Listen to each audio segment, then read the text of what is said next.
Welcome back to Whiskey Adventure. Today we've got another bottle review quest for you guys. This one is, again, brought to you by our great friend Jeremy. This is the last one that he's given us, for now at least. He's going to give us plenty more in the future, I'm sure, but this is a very special bottle.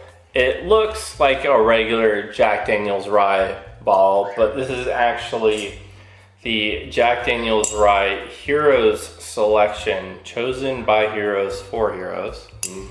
And this is a single barrel proof, coming in at 68.55% or 137.1 proof. So this is a heater. And I am on record saying I'm not a big Tennessee whiskey guy. There have been Jack Daniel's single barrel ryes that I like, but not typically. I don't dislike them, but I'm just not crazy for them. Basically. I know. Remember, Frankie's got a good one. Jack Daniel's Rye, single barrel. Yeah, give me some of that over at Bobby's party.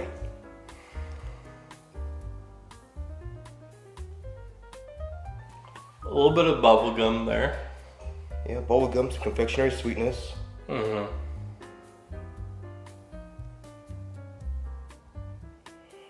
little bit of the spice. It's very faint. There's a tinge of anise there, anise fennel. Yeah, I'll agree with you on that. Just a tinge. It smells like Tennessee whiskey. I don't know how to explain that. But then again, it's like explaining Texas funk to someone. Yeah, maybe. You know? Yeah, certain places will have their own Tennessee profiles. whiskey always has this smell to me, you know? I have no other way to explain it. It's just, it's kind of like a general sweetness. You do what I do with that Texas funk. You just drink enough of it to where you start to say, okay, this is what those little individual notes are comprising it of is. Yeah. But if you're not liking Tennessee as much on there, then I can see why it's not. A touch of vanilla. Trying to not stick my nose in there too deep just because it's so damn hot. Yeah, but it doesn't smell as hot compared to other ones we've had tonight. Yeah, it doesn't smell like 137.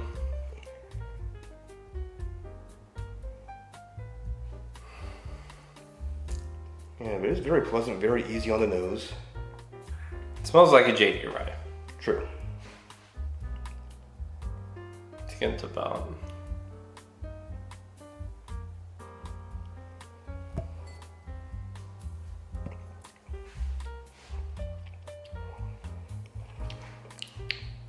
Ooh, that's hot. Whew. Damn. As hot ones enters your mouth all the way down. Yeah, that is sucking the soul out of my body, dude. Golly. Oh, then again, hero selection, given that it looks like it's more designed for those of the armed forces with it. I mean, hell, they drink about pretty much anything and they don't care what it is. I mean, I did some work once for Stone, and they ended up having to deliver a whole bunch of arrogant bastard cakes to a Marine Corps troop that just got back from Iraq on their quarantine. I mean, it was a whole truckload of cakes. It was supposed to last a better part of a week. It did not last 24 hours. I'm sure.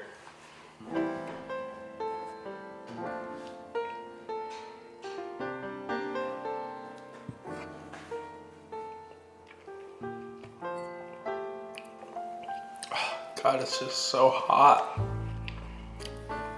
Yeah, it is. That will keep you warm at night. Like, I'm gonna be honest with you guys, like, up front. Maybe like a year or two ago, I was really into like the really high proof stuff and whatnot. But as I'm kind of getting older and more experienced in the whiskey game, I'm like, give me something that's like between like 98 and like 120 proof. You're just discovering what your palate likes better. Yeah. My palate's liking this. This is the range it likes. This is where it likes on the flavors. It's not necessarily about age, it's more about experience. Yeah. But age is that too. I will say that 13th Colony Bourbon Junkies pick, that was hazmat. But that was fantastic, you know? So when there's a bottle where it's hot, but it's also got the flavor to back it, that's acceptable. But when it's just a lot of heat, it's just, and there's not like this is like a darker flavor, whereas that 13 Colony was a brighter flavor. Mm-hmm.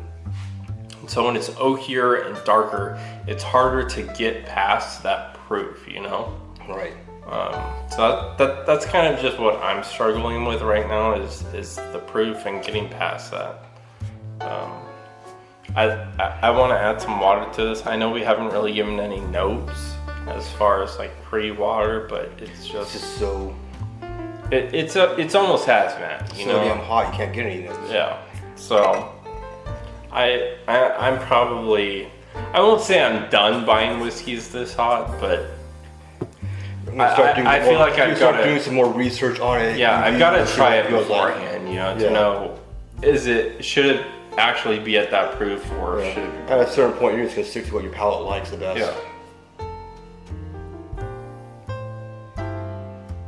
Definitely the nose is backed off a lot. As far as like proof goes? Yeah, I mean it doesn't smell as hot.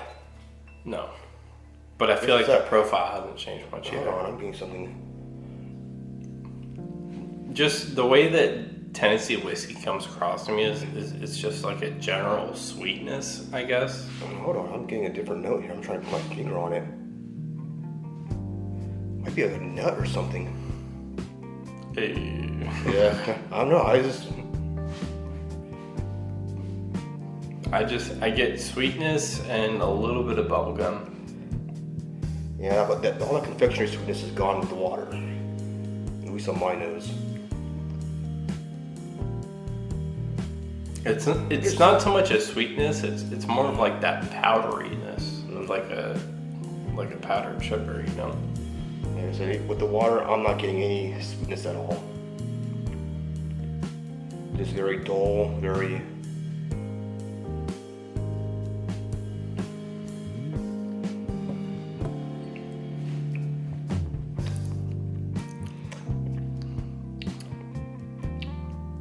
There's a confectionery sweetness right there on the mid-back palate. I feel like it got a little vegetal. Okay, I'm gonna agree with you on that. That's probably about front mid-palate-ish. I'm not liking that vegetalness. No, it's not really that impressive. It's still hot. It's still got to be around 130. I'm gonna add a whole bunch of water to this. I'm gonna personally blame Frankie for giving me a sample of his JD. You want yes, please. Large squirt of water. Why not? Let's keep it on the same. Brilliant. Nice. Well done. Well done, man. So good job. Frankie gave me a sample of his JD Ryan. That was a really nice on there. I mean, it had a nice warm nose, cinnamony feel. For me, that one was a perfect dram for a nice cold winter night. Okay. Like a midwinter's night? No, not a mid. Well, yes, but not necessarily a replacement for that dram. But yeah, that would be the quintessential one for having a midwinter's night, nice and cold. Here's your warm midwinter's night pour. Exactly. That one is it. This one, not so much. Again, the nose hasn't changed at all, even with that large. That was at least 2 milliliters of water. And the nose hasn't changed at all for me. And it's still relatively hot. I'm still getting a little bit of the confectionery back.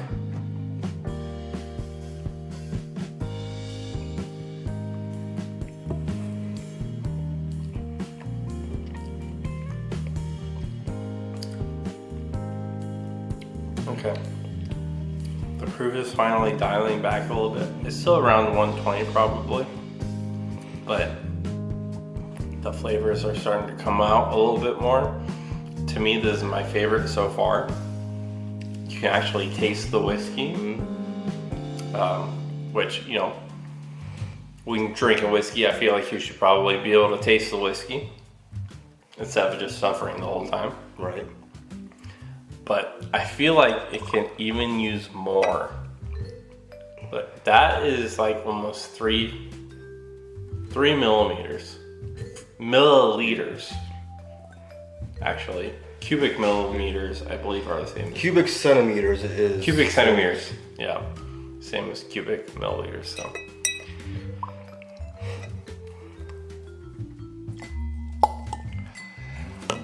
see if this really waters it down or not. This is the most water we've ever put in a whiskey, yeah. Ever. Those are still there. It actually smells really nice now. It's the same profile. It's just approachable. Yes. You know.